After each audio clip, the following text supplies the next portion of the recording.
retirado del cuerpo de sanidad. Y Mr. Sherlock Holmes. En el año 1878 obtuve el título de doctor en medicina por la Universidad de Londres, asistiendo después en Netalí a los cursos que son de rigor antes de ingresar como médico en el ejército. Concluidos allí mis estudios, fui puntualmente designado el 5,0 de fusileros de Northumberland en calidad de médico ayudante. El regimiento se hallaba por entonces estacionado en la India, y antes de que pudiera unirme a él, estalló la Segunda Guerra de Afganistán. Al desembarcar en Bombay me llegó la noticia de que las tropas a las que estaba agregado habían traspuesto la línea montañosa, muy dentro ya de territorio enemigo. Seguí, sin embargo, camino con muchos otros oficiales en parecida situación a la mía, hasta Kandahar, donde sano y salvo, y en compañía por fin del regimiento, me incorporé sin más dilación a mi nuevo servicio. La campaña trajo a muchos honores, pero a mí solo desgracias y calamidades.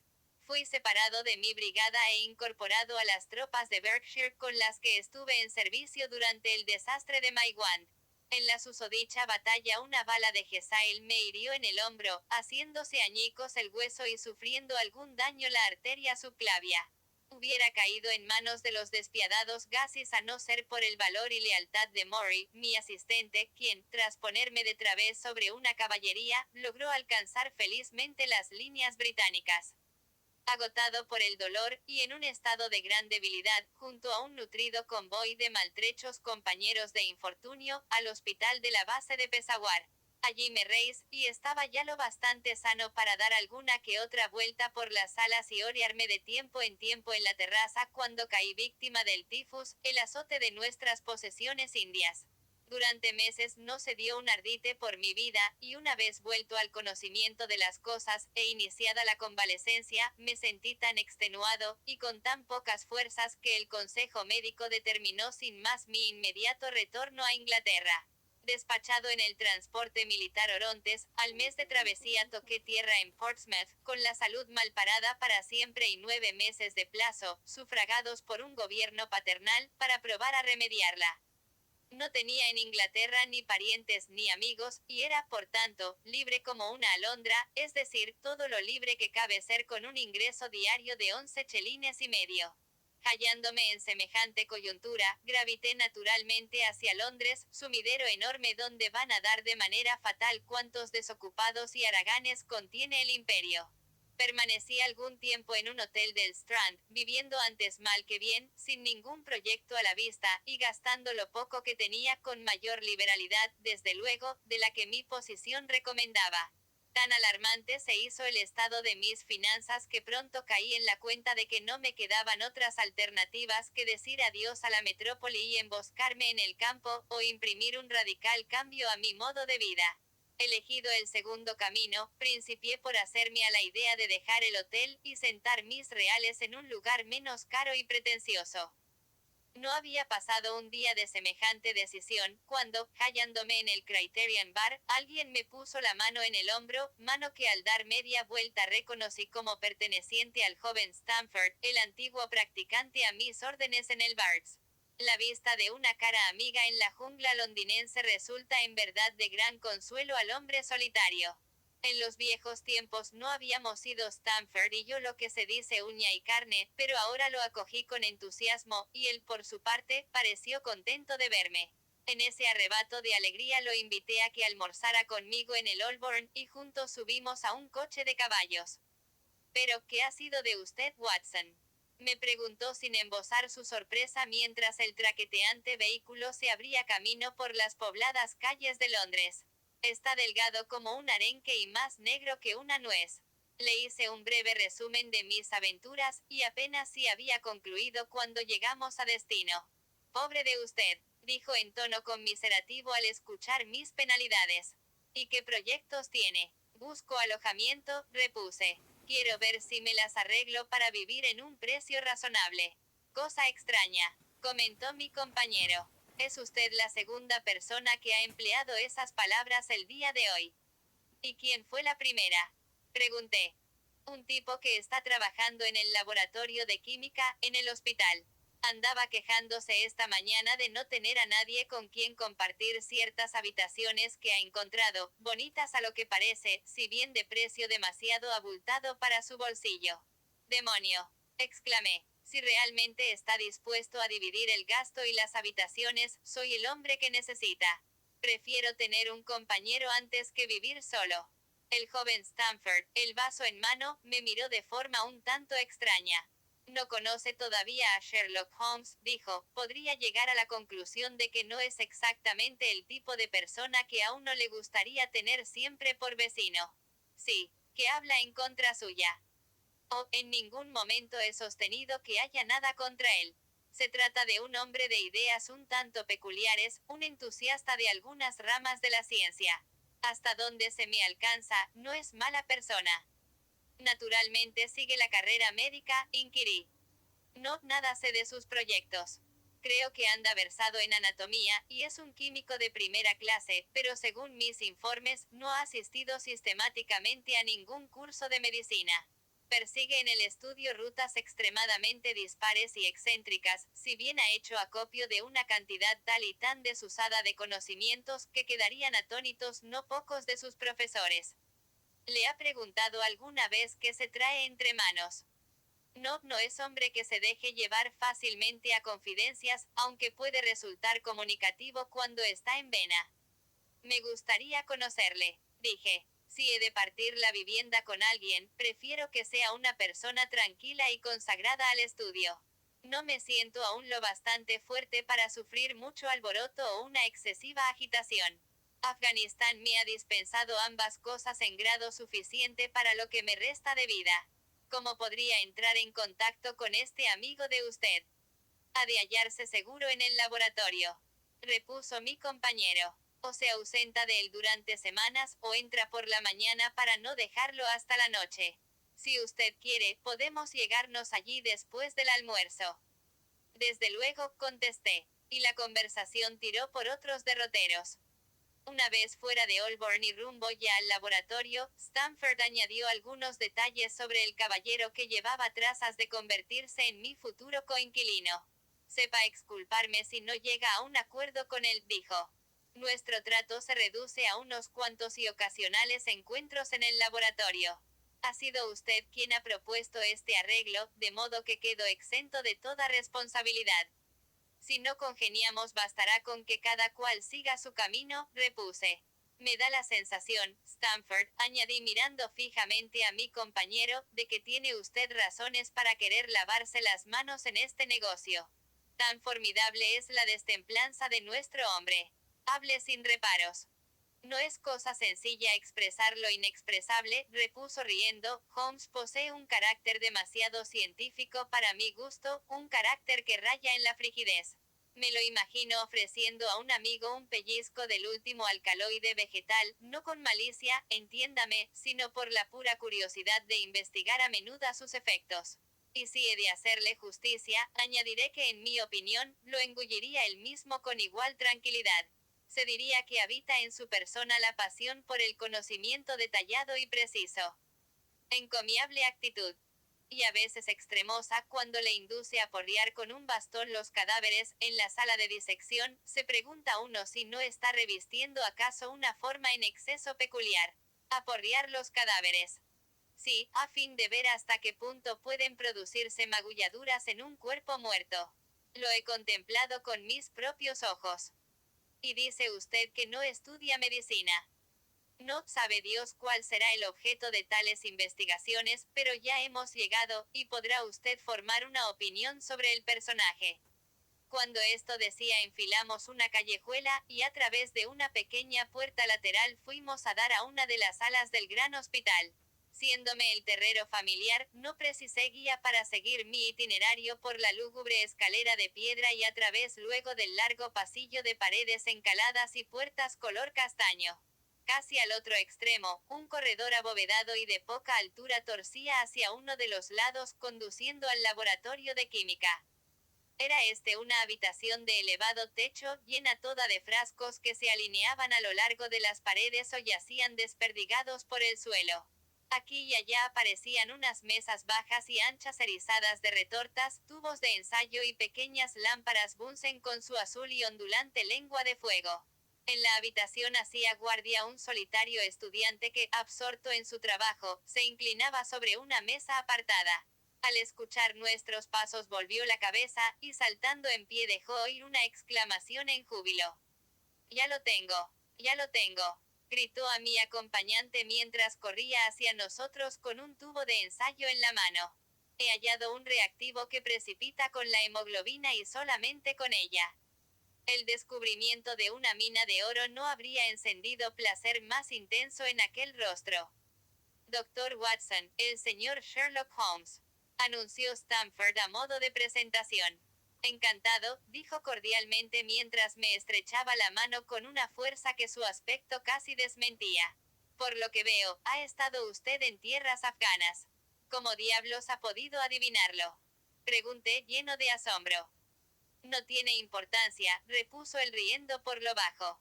«Volvamos a la hemoglobina. Sin duda percibe usted el alcance de mi descubrimiento». «Interesante, desde un punto de vista químico», contesté. «Pero, en cuanto a su aplicación práctica». «Por Dios, se trata del más útil hallazgo que en el campo de la medicina legal haya tenido lugar durante los últimos años.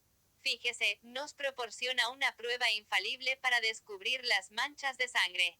Venga usted a verlo». Era tal su agitación que me agarró de la manga de la chaqueta, arrastrándome hasta el tablero donde había estado realizando sus experimentos. «Hagámoslo con un poco de sangre fresca», dijo, clavándose en el dedo una larga aguja y vertiendo en una probeta de laboratorio la gota manada de la herida. «Ahora añado esta pequeña cantidad de sangre a 1 litro de agua. Puede usted observar que la mezcla resultante ofrece la apariencia del agua pura. La proporción de sangre no excederá de 1 a 1.000.000. No me cabe duda, sin embargo, de que nos las compondremos para obtener la reacción característica». Mientras tal decía, arrojó en el recipiente unos pocos cristales blancos, agregando luego unas gotas de cierto líquido transparente. En el acto la mezcla adquirió un apagado color caoba, en tanto que se posaba sobre el fondo de la vasija de vidrio un polvo parduzco. «¡Ah!», exclamó dando palmadas y alborozado como un niño con zapatos nuevos. «¿Qué me dice ahora?». «Fino experimento», repuse. «Magnífico. Magnífico». La tradicional prueba del guayaco resultaba muy tosca e insegura. Lo mismo cabe decir del examen de los corpúsculos de sangre, este último es inútil cuando las manchas cuentan arriba de unas pocas horas. Sin embargo, acabamos de dar con un procedimiento que actúa tanto si la sangre es vieja como nueva. A ser mi hallazgo más temprano, muchas gentes que ahora pasean por la calle, hubieran pagado tiempo atrás las penas a las que sus crímenes les hacen acreedoras. «Caramba», murmuré. «Los casos criminales giran siempre alrededor del mismo punto. A veces un hombre resulta sospechoso de un crimen meses más tarde de cometido este, se someten a exámenes sus trajes y ropa blanca, aparecen unas manchas parduzcas. Son manchas de sangre, de barro, de óxido, acaso de fruta». Semejante extremo ha sumido en la confusión a más de un experto y ¿sabe usted por qué? Por la inexistencia de una prueba segura. Sherlock Holmes ha aportado ahora esa prueba, y queda el camino despejado en lo venidero.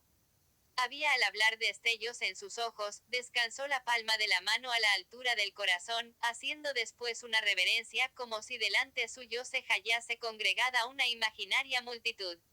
«Merece usted que se le felicite», apunté, no poco sorprendido de su entusiasmo. «Recuerda el pasado año el caso de von Bischoff. En Frant. De haber existido esta prueba, mi experimento le habría llevado en derechura a la horca.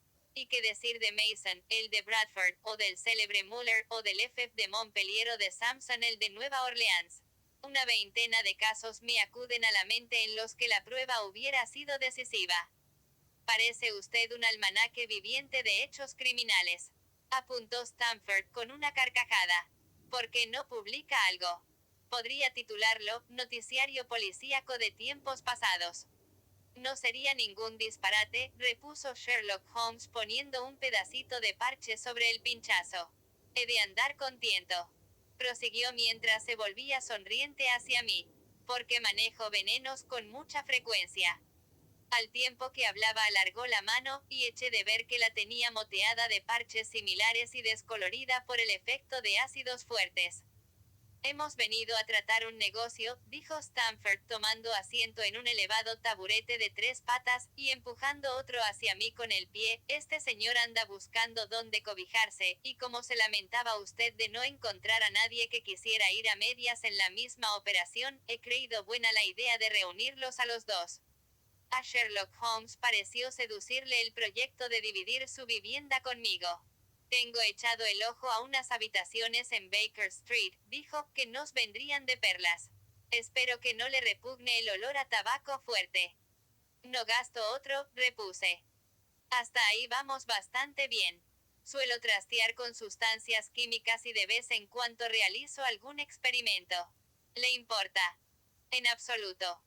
Veamos cuáles son mis otros inconvenientes. De tarde en tarde me pongo melancólico y no despego los labios durante días. No lo atribuya usted nunca al mal humor o resentimiento. Déjeme sencillamente a mi aire y verá que pronto me enderezo. En fin, ¿qué tiene usted a su vez que confesarme? Es aconsejable que dos individuos estén bien puestos sobre sus peores aspectos antes de que se decidan a vivir juntos. Me hizo reír semejante interrogatorio. Soy dueño de un cachorrito, dije, y desapruebo los estrépitos porque mis nervios están destrozados, y me levanto a las horas más inesperadas, y me declaro, en fin, perezoso en extremo. Guardo otra serie de vicios para los momentos de euforia, aunque los enumerados ocupan a la sazón un lugar preeminente. ¿Entra para usted el violín en la categoría de lo estrepitoso? Me preguntó muy alarmado. Según quien lo toque, un violín bien tratado es un regalo de los dioses, un violín en manos poco diestras. Magnífico, concluyó con una risa alegre. Creo que puede considerarse trato zanjado, siempre y cuando dé usted el visto bueno a las habitaciones. ¿Cuándo podemos visitarlas? Venga usted a recogerme al mediodía, saldremos después juntos y quedará todo arreglado. De acuerdo, a las 12 en punto. Repuse estrechándole la mano. Lo dejamos enzarzado con sus productos químicos y juntos fuimos caminando hacia el hotel. Por cierto, pregunté de pronto, deteniendo la marcha y dirigiéndome a Stanford. ¿Cómo demonios ha caído en la cuenta de que venía yo de Afganistán? Sobre el rostro de mi compañero se insinuó una enigmática sonrisa. He ahí una peculiaridad de nuestro hombre. Dijo, es mucha la gente a la que intriga esa facultad suya de adivinar las cosas. Caramba, se trata de un misterio. Exclamé frotándome las manos, esto empieza a ponerse interesante. Realmente, le agradezco infinito su presentación, como reza el dicho, no hay objeto de estudio más digno del hombre que el hombre mismo. Aplíquese entonces a la tarea de estudiar a su amigo, dijo Stanford a modo de despedida. Aunque no le arriendo la ganancia. Verá cómo acaba sabiendo él mucho más de usted que usted de él. Adiós. Adiós, repuse, y proseguí quizás mi camino hacia el hotel, no poco intrigado por el individuo que acababa de conocer. 2. La ciencia de la deducción. Nos vimos al día siguiente, según lo acordado, para inspeccionar las habitaciones del 221B de Baker Street a que se había hecho alusión durante nuestro encuentro. Consistían en 2 confortables dormitorios y una única sala de estar, alegre y ventilada, con 2 amplios ventanales por los que entraba la luz. Tan conveniente en todos los aspectos nos pareció el apartamento y tan moderado su precio, una vez dividido entre los dos, que el trato se cerró de inmediato y, sin más dilaciones, tomamos posesión de la vivienda. Esa misma tarde procedí a mudar mis pertenencias del hotel a la casa, y a la otra mañana Sherlock Holmes hizo lo correspondiente con las suyas, presentándose con un equipaje compuesto de maletas y múltiples cajas. Durante 1 o 2 días nos entregamos a la tarea de desembalar las cosas y colocarlas lo mejor posible. Salvado semejante trámite, fue ya cuestión de hacerse al paisaje circundante e ir echando raíces nuevas. No resultaba ciertamente Holmes hombre de difícil convivencia. Sus maneras eran suaves y sus hábitos regulares. Pocas veces le sorprendían las 10 de la noche fuera de la cama, e indefectiblemente, al levantarme yo por la mañana, había ya tomado el desayuno y enfilado la calle. Algunos de sus días transcurrían íntegros en el laboratorio de química o en la sala de disección, destinando otros, ocasionalmente, a largos paseos que parecían llevarle hasta los barrios más bajos de la ciudad. Cuando se apoderaba de él la fiebre del trabajo era capaz de desplegar una energía sin parangón, pero a trechos y con puntualidad fatal, caía en un extraño estado de abulia, y entonces, y durante días, permanecía extendido sobre el sofá de la sala de estar, sin mover apenas un músculo o pronunciar palabra de la mañana a la noche. En tales ocasiones no dejaba de percibir en sus ojos cierta expresión perdida y como ausente que, a no ser por la templanza y la limpieza de su vida toda, me habría atrevido a imputar el efecto de algún narcótico. Conforme pasaban las semanas, mi interés por él y la curiosidad que su proyecto de vida suscitaba en mí, fueron haciéndose cada vez más patentes y profundos. Su misma apariencia y aspecto externos eran a propósito para llamar la atención del más casual observador. En altura andaba antes por encima que por debajo de los 6 pies, aunque la delgadez extrema exageraba considerablemente esa estatura. Los ojos eran agudos y penetrantes, salvo en los períodos de sopor a que he aludido, y su fina nariz de ave rapaz le daba no sé qué aire de viveza y determinación. La barbilla también, prominente y maciza, delataba en su dueño un hombre de firmes resoluciones. Las manos aparecían siempre manchadas de tinta y distintos productos químicos, siendo, sin embargo, de una exquisita delicadeza, como innumerables veces eché de ver por el modo en que manejaba Holmes sus frágiles instrumentos de física. ¿Acaso el lector me esté calificando ya de entrometido impertinente en vista de lo mucho que este hombre excitaba mi curiosidad y de la solicitud impertinente con que procuraba vencer yo la reserva en que se hallaba envuelto todo lo que a él concernía? No sería ecuánime, sin embargo, antes de dictar sentencia, echar en olvido hasta qué punto sin objeto era hasta entonces mi vida, y que pocas cosas a la sazón podían animarla. Siendo el que era mi estado de salud, solo en días de tiempo extraordinariamente benigno me estaba permitido aventurarme al espacio exterior, faltándome, los demás, amigos con quien endulzar la monotonía de mi rutina cotidiana. En semejantes circunstancias, acogí casi con entusiasmo el pequeño misterio que rodeaba a mi compañero, así como la oportunidad de matar el tiempo probando a develarlo. No seguía la carrera médica. Él mismo, respondiendo a cierta pregunta, había confirmado el parecer de Stanford sobre semejante punto. Tampoco parecía empeñado en suerte alguna de estudio que pudiera auparle hasta un título de científico, o abrirle otra cualquiera de las reconocidas puertas por donde se accede al mundo académico.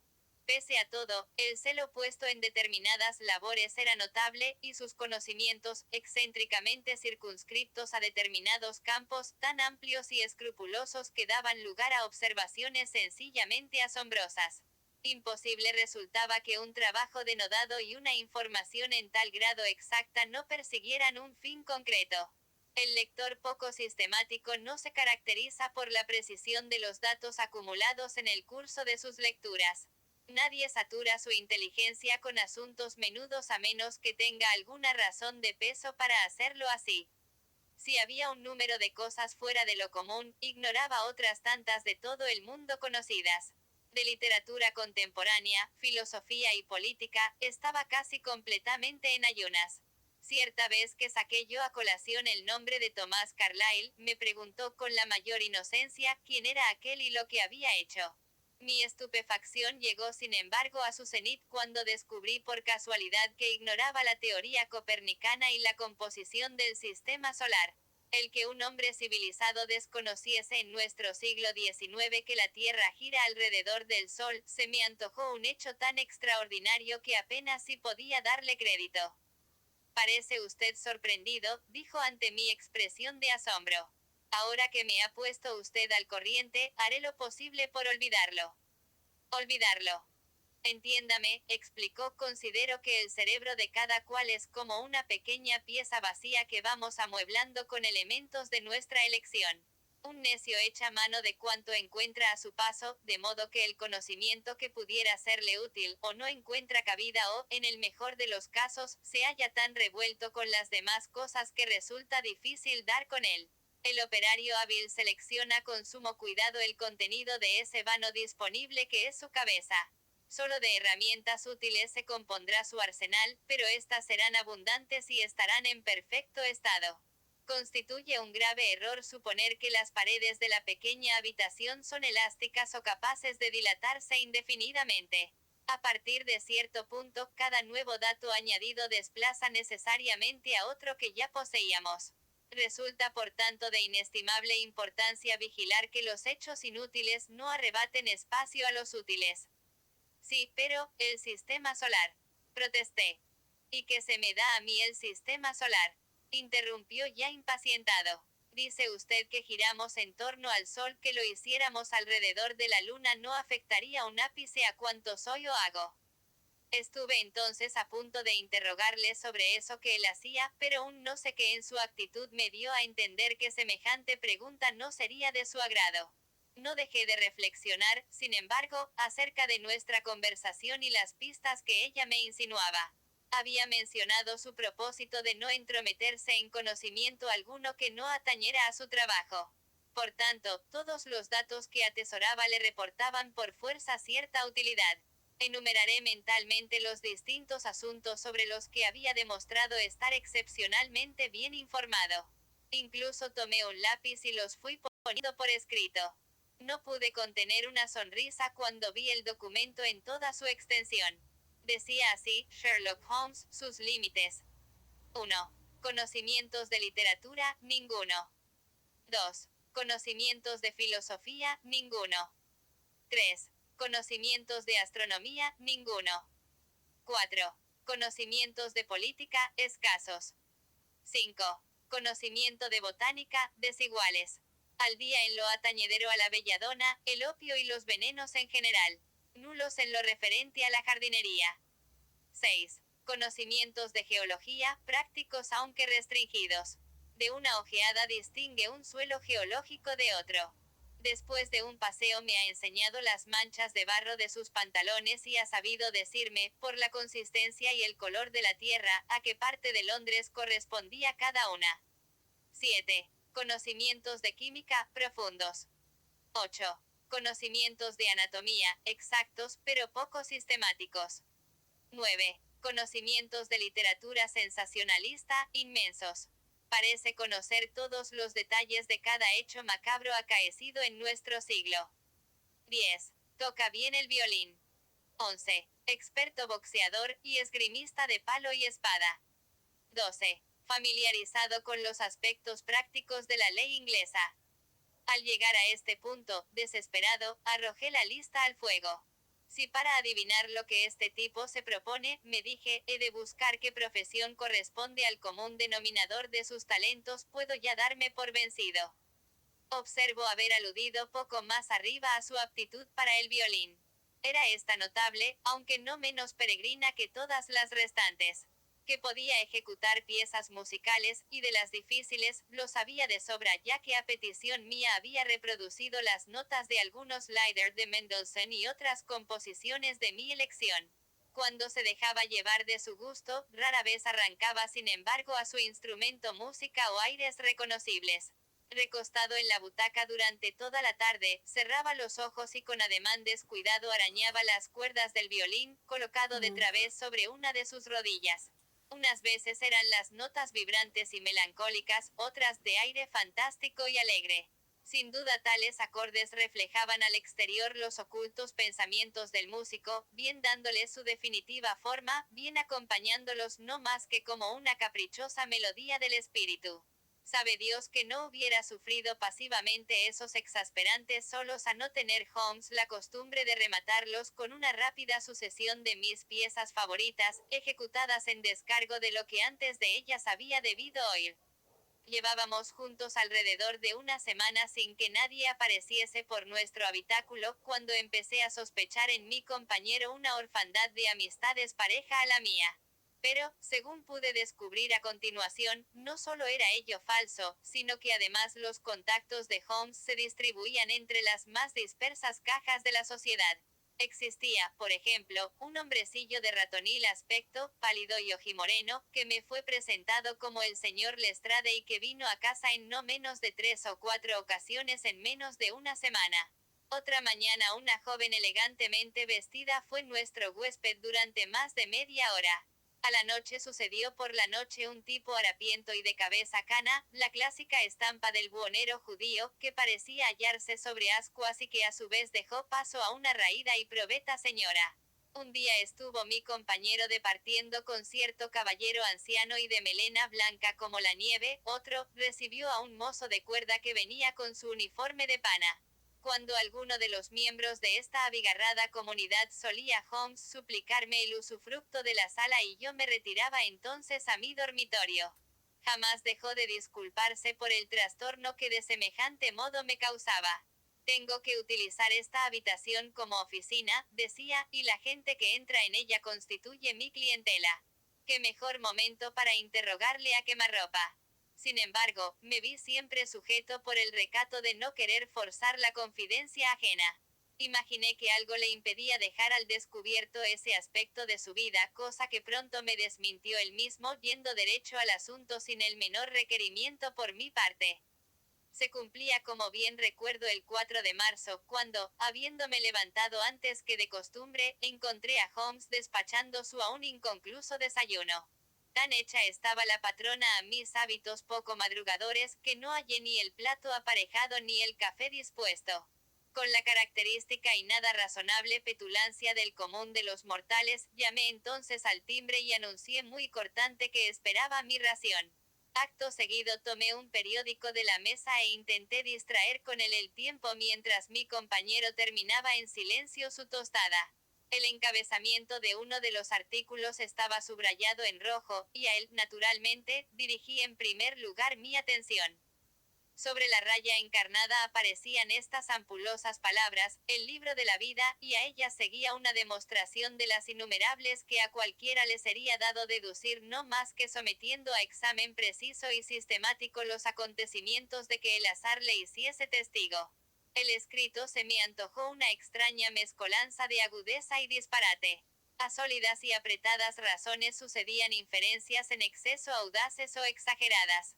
Afirmaba el autor poder adentrarse, guiado de señales tan someras como un gesto, el estremecimiento de un músculo, o la mirada de unos ojos, en los más escondidos pensamientos de otro hombre. Según él, la simulación y el engaño resultaban impracticables delante de un individuo avesado al análisis y a la observación. Lo que éste dedujera sería tan cierto como las proposiciones de Euclides. Tan sorprendentes serían los resultados que el no iniciado en las rutas por donde se llega de los principios a las conclusiones, habría por fuerza de creerse en presencia de un auténtico nigromante. A partir de una gota de agua, decía el autor, cabría al lógico establecer la posible existencia de un océano Atlántico o unas cataratas del Niágara, aunque ni de lo uno ni de lo otro hubiese tenido jamás la más mínima noticia. La vida toda es una gran cadena cuya naturaleza se manifiesta a la sola vista de un eslabón aislado. A la semejanza de otros oficios, la ciencia de la deducción y el análisis exige en su ejecutante un estudio prolongado y paciente, no habiendo vida humana tan larga que en el curso de ella quepa a nadie alcanzar la perfección máxima de que el arte deductivo es susceptible. Antes de poner sobre el tapete los aspectos morales y psicológicos de más bulto que esta materia suscita, descenderé a resolver algunos problemas elementales. Por ejemplo, como apenas divisada una persona cualquiera resulta acceder o inferir su historia completa, así como su oficio o profesión. Parece un ejercicio pueril, y sin embargo afina la capacidad de observación, descubriendo los puntos más importantes y el modo de encontrarles respuesta.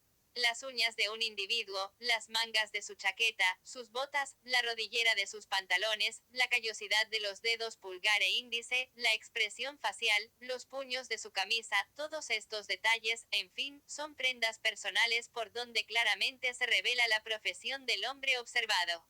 Que semejantes elementos puestos en junto, no iluminen al inquisidor competente sobre el caso más difícil, resulta, sin más, inconcebible. Valiente sarta de sandeces. Grité, dejando el periódico sobre la mesa con un golpe seco. Jamás había leído en mi vida tanto disparate. ¿De qué se trata?, preguntó Sherlock Holmes. De ese artículo, dije apuntando hacia él con mi cucharilla mientras me sentaba para dar cuenta de mi desayuno. Veo que lo ha leído, ya que está subrayado por usted.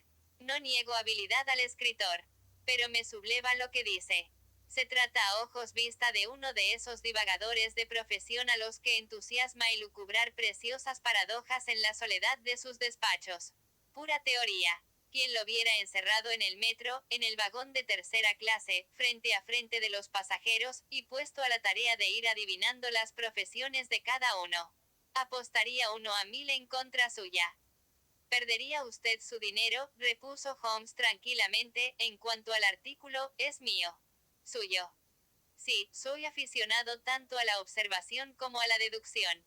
Esas teorías expuestas en el periódico y que a usted se le antojan tan quiméricas, vienen, en realidad, a ser extremadamente prácticas hasta el punto que de ellas vivo. ¿Cómo?, pregunté involuntariamente. Tengo un oficio muy particular, sospecho que único en el mundo. Soy detective asesor, verá ahora lo que ello significa. En Londres abundan los detectives comisionados por el gobierno, y no son menos los privados. Cuando uno de ellos no sabe muy bien por dónde anda, acude a mí, y yo lo coloco entonces sobre la pista. Suelen presentarme toda la evidencia de que disponen, a partir de la cual, y con la ayuda de mi conocimiento de la historia criminal, me las arreglo decentemente para enseñarles el camino. Existe un fuerte aire de familia entre los distintos hechos delictivos, y si se dominan a la menuda los 1000 primeros, no resulta difícil descifrar el que completa el número 1001. Lestrade es un detective bien conocido. No hace mucho se enredó en un caso de falsificación, y hallándose un tanto desorientado, vino aquí a pedir consejo. ¿Y los demás visitantes? Proceden en la mayoría de agencias privadas de investigación. Son gente que está a oscuras sobre algún asunto y acude a buscar un poco de luz. Atiendo a su relato, doy mi opinión y presento la minuta. ¿Pretende usted decirme, atajé, que sin salir de esta habitación se las compone para poner en claro lo que otros, en contacto directo con las cosas, e impuesto sobre todo sus detalles, solo ven a medias? Exactamente. Poseo, en ese sentido, una especie de intuición. De cuando en cuando surge un caso más complicado, y entonces es menester ponerse en movimiento y echar alguna que otra ojeada. ¿Sabe usted que he atesorado una cantidad respetable de datos fuera de lo común? Este conocimiento facilita extraordinariamente mi tarea. Las reglas deductivas por mí sentadas en el artículo que acaba de suscitar su desdén me prestan además un inestimable servicio. La capacidad de observación constituye en mi caso una segunda naturaleza. Pareció usted sorprendido cuando, nada más conocerlo, observé que había estado en Afganistán. Alguien se lo dijo, sin duda. En absoluto. Me constaba esa procedencia suya de Afganistán. El hábito bien afirmado imprime a los pensamientos una tan rápida y fluida continuidad que me vi abocado a la conclusión sin que llegaran a hacérseme siquiera manifiestos los pasos intermedios. Estos, sin embargo, tuvieron su debido lugar. Helos aquí puestos en orden, hay delante de mí un individuo con aspecto de médico y militar a un tiempo. Luego se trata de un médico militar. Acaba de llegar del trópico, porque la tez de su cara es oscura y ese no es el color suyo natural, como se ve por la piel de sus muñecas. Según lo pregona su macilento, ha experimentado sufrimientos y enfermedades. Le han herido el brazo izquierdo. Lo mantiene erguido y de manera forzada. ¿En qué lugar del trópico es posible que haya sufrido un médico militar semejantes contrariedades, recibiendo, además, una herida en el brazo? Evidentemente, en Afganistán. Esta concatenación de pensamientos no duró el espacio de un segundo. Observé entonces que venía de la zona afgana, y usted se quedó con la boca abierta. Tal como me ha relatado el lance, parece cosa de nada. Dije sonriendo, me recuerda usted al Dupin de Allan Poe. Nunca imaginé que tales individuos podían existir en realidad. Sherlock Holmes se puso en pie y encendió la pipa. Sin duda cree usted halagarme estableciendo un paralelo con Dupin. Apuntó. Ahora bien, en mi opinión, Dupin era un tipo de poca monta. Ese expediente suyo de irrumpir en los pensamientos de un amigo con una frase oportuna, tras un cuarto de hora de silencio, tiene mucho de histriónico y superficial. No le niego, desde luego, talento analítico, pero dista infinitamente del fenómeno que Poe parece haber supuesto. ¿Ha leído usted las obras de Gaboriau? Pregunté. Responde Lecoq a su ideal detectivesco. Sherlock Holmes arrugó sarcástico la nariz. Lecoq era un chapucero indecoroso, dijo con la voz alterada, que no tenía sino una sola cualidad, a saber, la energía. Cierto libro suyo me pone ciertamente enfermo. En él se trata de identificar a un prisionero desconocido, sencillísima tarea que yo hubiera ventilado en 24 horas y para la cual Lecoq precisa, poco más o menos, 6 meses. Ese libro merecería ser repartido entre los profesionales del ramo como manual y ejemplo de lo que no hay que hacer. Hirió algo mi amor propio al ver tratados tan displicentemente a dos personas que admiraba. Me aproximé a la ventana, y tuve durante un rato la mirada perdida en la calle llena de gente. No sé si será este tipo muy listo, pensé para mis adentros, pero no cabe la menor duda de que es un engreído. No quedan más crímenes ni criminales, prosiguió, en tono quejumbroso. ¿De qué sirve en nuestra profesión tener la cabeza bien puesta sobre los hombros? Sé de cierto que no me faltan condiciones para hacer mi nombre famoso. Ningún individuo, ahora o antes de mí, puso jamás tanto estudio y talento natural al servicio de la causa detectivesca. ¿Y para qué? No aparece el gran caso criminal. A lo sumo me cruzo con alguna que otra chapucera villanía, tan transparente que su móvil no puede hurtarse siquiera a los ojos de un oficial de Scotland Yard. Persistía en mí el enfado ante la presuntuosa verbosidad de mi compañero, de manera que juzgué conveniente cambiar de tercio. ¿Qué tripa se le habrá roto al tipo aquel?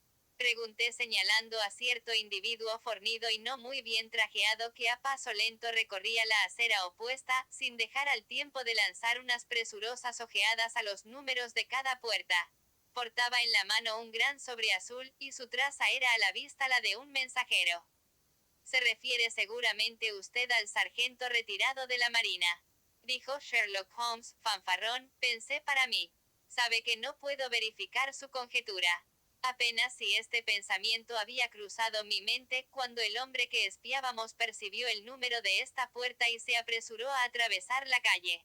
Oímos un golpe seco de aldaba, una profunda voz que venía de abajo y el ruido pesado de unos pasos a lo largo de la escalera. Para el señor Sherlock Holmes, exclamó el extraño, y, entrando en la habitación, entregó la carta a mi amigo. Era el momento de bajarle a este los humos. ¿Quién le hubiera dicho, al soltar aquella andanada al vacío, que iba a verse de pronto en el brete de hacerla buena? Pregunté entonces con mi más acariciadora voz. Buen hombre, ¿tendría usted la amabilidad de decirme cuál es su profesión? Ordenanza, señor, dijo con un gruñido. Me están arreglando el uniforme.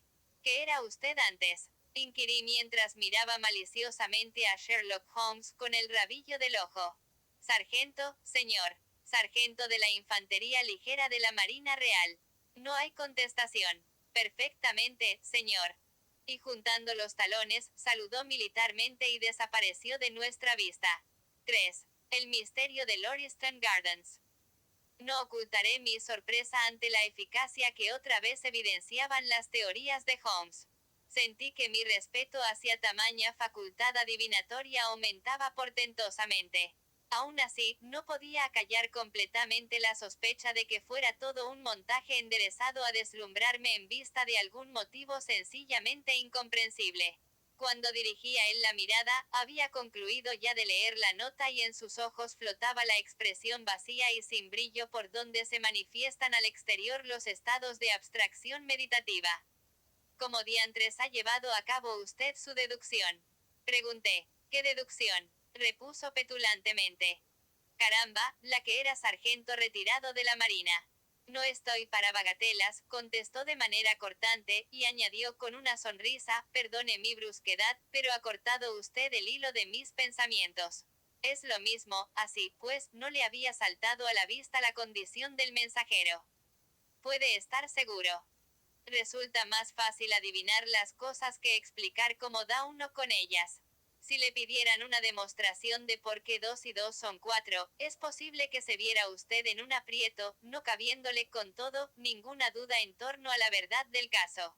Incluso desde el lado de la calle opuesto a aquel donde se hallaba nuestro hombre, acerté a distinguir un ancla azul de considerable tamaño tatuada sobre el dorso de su mano. Primera señal marinera. El porte era militar, sin embargo, y las patillas se ajustaban a la longitud que dicta el reglamento. Henos, pues, instalados en la armada. Añádase cierta fachenda y como ínfulas de mando, seguramente ha notado usted lo erguido de su cabeza y el modo como hacía oscilar su bastón. Un hombre formal, respetable, por añadidura de mediana edad, tomados los hechos en conjunto, de quien podía tratarse, sino de un sargento. Admirable, exclamé. Trivial, repuso Holmes, aunque adiviné por su expresión el contento que en él habían producido mi sorpresa y admiración. Dejé dicho hace poco que no quedaban criminales. Pues bien, he de desmentirme. Eche un vistazo. Me confió la nota traída por el ordenanza. Demonios, grité tras ponerle la vista encima. Es espantoso. Parece salirse un tanto de los casos vulgares. Observó flemático. Tendría la bondad de leérmela en voz alta. He aquí la carta a la que di lectura, mi querido Sherlock Holmes. Esta noche, en el número 3 de Lauriston Gardens, según se va a Brixton, se nos ha presentado un feo asunto. Como a las 2 de la mañana advirtió el policía de turno que estaban las luces encendidas y, dado que se encuentra la casa deshabitada, sospechó de inmediato algo irregular. Halló la puerta abierta, y en la pieza delantera, desprovista de muebles, el cuerpo de un caballero bien trajeado. En uno de sus bolsillos había una tarjeta con estas señas grabadas, Enoch J. Drever, Cleveland, Ohio, U.S.A. No ha tenido lugar robo alguno, ni se echa de ver cómo ha podido sorprender la muerte a ese desdichado. Aunque existen en la habitación huellas de sangre, el cuerpo no ostenta una sola herida. Desconocemos también por qué medio o conducto vino a dar el finado a la mansión vacía, de hecho, el percance todo presenta rasgos desconcertantes. Si se le pone a tiro llegarse aquí antes de las 12, me hallará en el escenario del crimen. He dejado órdenes de que nada se toque hasta que usted dé señales de vida. Si no pudiera acudir, le explicaría el caso más circunstanciadamente, en la esperanza de que me concediese el favor de su dictamen. Tobias Gregson. Gregson es el más despierto de los inspectores de Scotland Yard, apuntó mi amigo. Él y Lestrade constituyen la flor y nata de un pelotón de torpes. Despliegan ambos rapidez y energía, mas son convencionales en grado sorprendente. Por añadidura, se tienen puesta mutuamente la proa. En punto celos no les va a la saga la damisela más presumida, y como uno y otro decidan tirar de la manta, la cosa va a resultar divertida. No podía contener mi sorpresa ante la calma negligente con que iba Sherlock Holmes desgranando sus observaciones. Desde luego no hay un momento que perder. Exclamé. ¿Le parece que llame ahora mismo un coche de caballos? No sé qué decirle. Soy el hombre más perezoso que imaginarse pueda cuando me da por ahí, naturalmente, porque, llegado el caso, también sé andar a la carrera. No era esta la ocasión que tanto esperaba. ¿Y qué más da, hombre de Dios? En el supuesto de que me las componga para desenredar la madeja, no le quepa duda de que serán Gregson, Lestrade y compañía quienes se lleven los laureles. He ahí lo malo de ir uno por su cuenta. Le ha suplicado su ayuda. En efecto, me sabe superior, y en privado lo reconoce, más antes se dejaría cortar la lengua que admitir esa superioridad en público. Sin embargo, podemos ir a echar un vistazo. Haré las cosas a mi modo, y cuando menos podré reírme a costa de ellos. En marcha. Se puso el gabán a toda prisa, dando muestras, según se movía de un lado a otro, de que a la desgana anterior había sucedido una etapa de euforia. No olvide su sombrero, dijo. ¿Desea usted que le acompañe? Sí, si no se le ocurre nada mejor que hacer. Un momento después nos hallábamos instalados en un coche, en rápida carrera hacia el camino de Brixton. Se trataba de una de esas mañanas brumosas en que los cendales de niebla, suspendidos sobre los tejados y azoteas, parecen copiar el sucio barro callejero. Estaba Holmes de excelente humor, no cesando de abundar en asuntos tales como los violines de Cremona o la diferencia que media entre un Stradivarius y una Amati. En cuanto a mí, no abrí la boca, ya que el tiempo melancólico y el asunto fúnebre que nos solicitaba no eran a propósito para levantarle a uno el ánimo. Parece usted tener el pensamiento muy lejos del caso que se trae entre manos. Dije al cabo, interrumpiendo la cháchara musical de Holmes. Faltan datos, repuso, es un error capital precipitarse a edificar teorías cuando no se haya aún reunida toda la evidencia, porque suele salir entonces el juicio combado según los caprichos de la suposición primera. Los datos no van a hacerse esperar, observé, extendiendo el índice, esta calle es la de Brixton, y aquella la casa, a lo que parece. En efecto. Pare, cochero, pare.